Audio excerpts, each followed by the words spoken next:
Minsan nakakapagod maging estudyante, no? Yung tipong kakapasok mo pa lang, uwi ka na. Ikaw, be, para saan ka pumapasok? Para maglaro ng ganda-gandahan, kahit di naman. Para sa pangarap, may, para sa iyo to. Para sa baon, well tamang. Para makita ang barkada. Hay, ewan ko sa inyo. Basta ako, pumapasok lang para... Tagal naman mag-break. Gusto ko na makita mga crush ko. Crush kita. Lahat naman siguro tayo may mga high school crush, no? Yung varsity. Alam mo ba,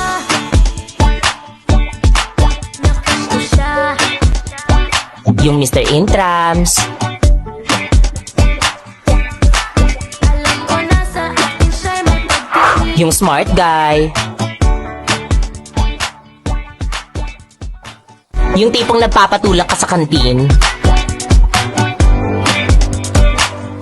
O labas ka ng labas para lang makita siya sa kabilang section. Ma'am, may I go to the restroom?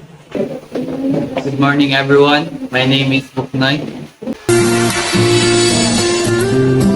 Pero kahit gaano man kadami yung crush ko dyan, siya pa rin talaga yung number one.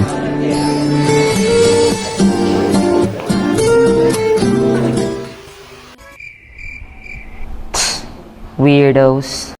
Wala po nung una, hindi